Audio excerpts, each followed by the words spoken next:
नमस्कार दोस्तों, अगर आप सेबी रजिस्टर्ड इन्वेस्टमेंट एडवाइजर या रिसर्च एनालिस्ट हैं तो इस वीडियो को ध्यान से देखिए, क्योंकि इस वीडियो से आप सलाह देने के कंप्लायंस को सेबी के आदेश के जरिए बहुत आसानी से समझ पाएंगे। यह सेबी का ऑर्डर कैपिटल वृद्धि फाइनेंशियल सर्विसेज यानी नोटिसी, जिनके प्रोपराइटर राजू झारिया जो एक सेबी रजिस्टर्ड इन्वेस्टमेंट एडवाइजर हैं, उनके खिलाफ है। ये केस एक बेहद सख्त रिमाइंडर है कि छोटी से छोटी चूक भी सेबी के सामने एक बड़ी रेगुलेटरी एक्शन में बदल सकती है। तो चलिए आसान भाषा में पूरा मामला समझते हैं। इस मामले में सेबी ने आईए के खिलाफ कुल 13 आरोप लगाए थे। जांच के बाद इनमें से 7 आरोप साबित हुए और 6 आरोप साबित नहीं हुए। अब हम एक एक करके समझते हैं सेबी के क्या क्या आरोप थे इस मैटर में। सेबी ने पहले आरोप में पाया एनआईएसएम सर्टिफिकेशन ना होना।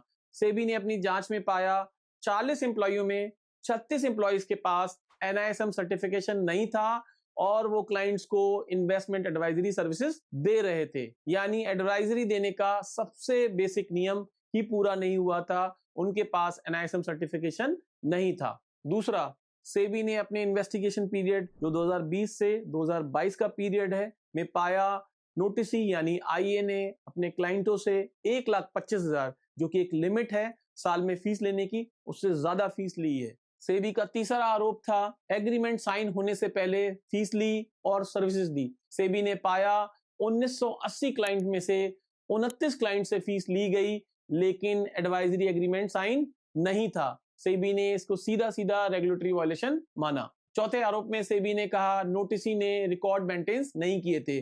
कॉल रिकॉर्डिंग, चैट्स, ईमेल जैसे कई कम्युनिकेशंस को आईए प्रोड्यूस नहीं कर पाया। एडवाइजरी बिजनेस में हर कम्युनिकेशन का 5 साल तक रिकॉर्ड रखना जरूरी है। सेबी का पांचवा आरोप रिस्क प्रोफाइलिंग और सूटेबिलिटी का ना होना था। सेबी ने पाया 40 में से 5 क्लाइंट्स को बिना प्रॉपर रिस्क प्रोफाइलिंग और सूटेबिलिटी की एडवाइस दी गई, जो सेबी रेगुलेशंस का वायलेशन था। छठे आरोप में सेबी ने कहा क्लाइंट से उनकी कैपेसिटी से ज्यादा फीस ली गई, यानी कुछ क्लाइंट से उनकी एनुअल इनकम से भी ज्यादा एडवाइजरी फीस ली गई थी। सेबी ने माना आईए अपनी फिड्यूशियरी ड्यूटी निभाने में असफल रहा। सेबी का सातवां आरोप प्रॉफिट गारंटी का था। कॉल रिकॉर्डिंग, व्हाट्सएप चैट में एडवाइजर ने क्लाइंट्स को कहा लॉस नहीं होगा, प्रॉफिट गारंटेड है। सेबी ने इसे बहुत गंभीर माना, क्योंकि रजिस्टर्ड इन्वेस्टमेंट एडवाइजर कभी भी रिटर्न की गारंटी नहीं दे सकता है। सेबी ने 13 में से 7 आरोपों को सही माना और अपने ऑर्डर में आईओ को 6 महीने तक कोई भी नया क्लाइंट ऑनबोर्ड करने से रोक लगा दी। याद रखें, इन्हीं सेम फैक्ट्स पर सेबी ने एओ ऑर्डर के द्वारा 22 अक्टूबर को इसी इन्वेस्टमेंट एडवाइजर के ऊपर 40 लाख की पेनल्टी लगाई थी। दोस्तों, अब हम इस मामले से हमेशा की तरह इन्वेस्टमेंट एडवाइजर्स और रिसर्च एनालिस्ट के लिए मिलने वाले कंप्लायंस लेसन्स को समझते हैं। पहला, बिना एनआईएसएम सर्टिफिकेशन के कोई भी एम्प्लॉय क्लाइंट से बात ना करे। दूसरा, आईएआरए अपने क्लाइंट से प्रेस्क्राइब फीस से ज्यादा एक साल में नहीं ले सकता। याद रखें, यह फीस लिमिट इंडिविजुअल क्लाइंट के लिए 1,51,000 रुपए प्रति साल है और नॉन इंडिविजुअल क्लाइंट से आप ये फीस बायलैटरल एग्रीमेंट से तय कर सकते हैं, इसके ऊपर कोई लिमिट नहीं है। तीसरा, क्लाइंट एग्रीमेंट साइन होने से पहले एडवाइस देना या फीस लेना सीधा सीधा वायलेशन है। चौथा, हर कॉल, चैट, ईमेल का कम से कम 5 साल तक रिकॉर्ड रखें। पांचवा, रिस्क प्रोफाइलिंग और सूटेबिलिटी को बिना चेक किए एडवाइस ना दें।